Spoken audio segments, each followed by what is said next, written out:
Good morning to all of you and a very warm welcome. За тэгээ та бүхэнд энэ өглөөний мэндийг хүргэе. Тэгээ өнөөдөр би өнөөдөр мэдээллийг хүлээн авахын нэрх болсон энэ өдрийг тэмдэглэж байгаа өнөөдөр та бүхнийг хүлээж авч байгаад туйлын их баяртай байна. Тэгээд үндэсний зөвлөлийн захирал хадагтаа уянга Глоб Интернэшнл захирал хадагтаа наран жаргал болон ариунаг хүлээж авахдаа туйлын их баяртай байна. Today to mark the International Day for Access for Universal Access to Information for a second time. За тэгээд ЮНЕСКО-ийн мэдээлэл харилцааны олон улсын хөтөлбөрт Монгол улсаас нэгдэн оролцож явж байгаа. Өнөөдөр анхны энэ онцгой үйл ажиллагаагаа эхэлж байгаа явдал маш их баяртайгаа илэрхийлье. За энэ жил юугаараа онцлог байгаа вэ гэхээр бүх дэлхийд даяар мэдээллийг хүлээн авах боломж хүртээмжийн тал дээр тогтвортой хөгжлийн бүх салбаруудад мэдээллийг чухалчж байгаа гэдгээр онцлогтой юм аа. On Monday this week, as many of you know, we celebrated the second anniversary of the adoption. За энэ 7 хоногийн нэгд өдөр бидний хувьд болохоор тогтвортой хөгжлийн үзэл баримтлалыг хүлээж авсан 2 дахь жилээ тэмдэглэсэн. За энэ хүү 17 зорилго маань бол энэ дэлхийг үнэхээр бүр мөсөн өөрчлөх тийм том зорилтууд байгаамаа. Эдгээрийг дагснаар бид нар илүү амар тайван хүртээмжтэй тогтвортой хөгжлийг бий болгох боломжтой юм аа. Ингэснээр бид нар амьдарч байгаа нөхцөл байдал болон бизнес эрхлэх байдал, хэрэглээ болон үйлдвэрлэлийн бүх салбаруудад өөрчлөлтийг авчрах тийм том ач холбогдолтой зорилтуудыг өмнө тавьсан байна. За тэгэхээр хэвлэл мэдээлэл болон иргэний нийгмийн байгууллагын та бүхэн энэ тогтвортой хөгжлийн зорилтуудыг цуцчлах, энэ зорилтуудад хүрэх хяналт тавих болон тайлагнах энэ талаар мэдээлж байхад маш чухал үүргийг гүйцэтгэж байгаа гэдгийг онцлон тэмдэглэмээр байна. За Монгол улсын хувьд сүүлийн 20 жил бол маш хурдцтай хөгжиж ахиц дэвшлийг үзүүлсэн байгаа. 2015 онд бол хүний хөгжлийн зуршингаар бол нэлээд өндөр тооцогдсон оронд орсон.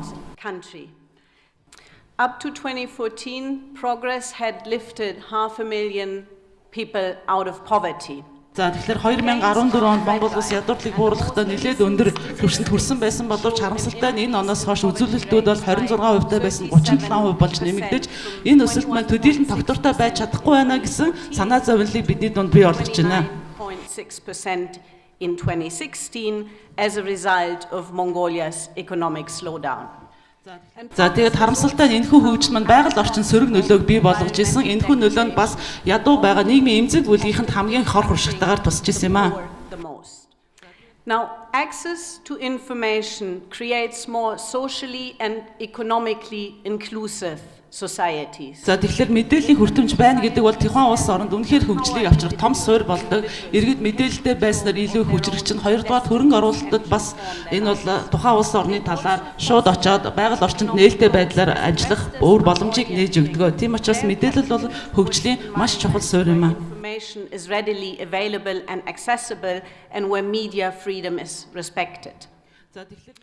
За тэгэхээр мэдээлэл хүртээмжтэй байна гэдэг бол улс төрийн шийдвэр гаргах үйл явцанд оролцох, иргэд идэвхтэй болгох, тэдний хөгжилд бол өөрсдийн гар бие оролцох том боломжийг нээж өгж байгаа. Тийм учраас тогтвортой хөгжлийн маань 17 зорилтын бүх хэсгүүдэд нь бол мэдээллийн нээлттэй байдлаар хангагдах ёстой.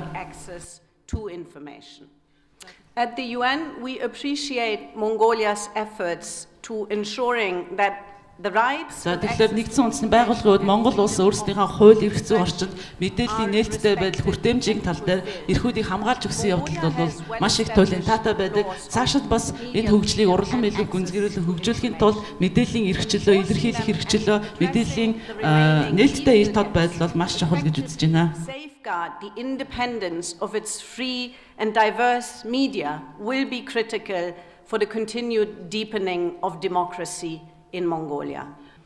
But access to information does not merely mean Тэгэхээр мэдээлэл зөвхөн нээлттэй байна гэдээ хангалтгүй. Өнөөдөр Монгол улсад 2.6 сая хүмүүс бүгд интернет ашиглах боломжтой байна. Харин тэрхүү авч байгаа мэдээлэлээ бүтээгээд ач холбогдолтойгоор бусад хуваалцаж болон бодлогын түвшинд, үндэсний түвшинд, орон нутгийн түвшинд үр ашигтайгаар ашиглаж чадваас сая мэдээлэл нь ашиг тустай болж байгаамаа. local and community levels is important. Civil society. За тийм учраас хэвлэл мэдээллийнхэн болон иргэний нийгмийн байгууллагын нийгэмд хүргэгдэх ёстой төрийн мэдээллүүдийг үнэхээр эерэг зөв мессежээр хүргэх явдал бол маш чухал тооцогдож байгаа. Учир нь өнөөдөр сошиал медиа маш их хөгжиж байгаа боловч олон удаа бидний хүргэх мессежүүд гуйлагдсан байдаг. Тийм учраас та бүхэн үүргээ маш чухал гэдгийг хувьсарлаж байгаа хаа гэж бодож байна. Are at risk of becoming reality. The SDGs are an all of society agenda. За тэгэхээр энэ хөгжлийн зорилтууд нь болохоор бүгдээрээ та бидний оролцоог шаардна. Эдгээрийг болохоор зүгээр хэвийн хуучин тогтсон уламжлалт, хяналт шинжилгээ үнжилгээний аргаар хэрэгжилтийг хянах бас аргагүй юм аа. The traditional ways of monitoring progress on the implementation of the SDGs. This means that we will need to devise systems that include everyone.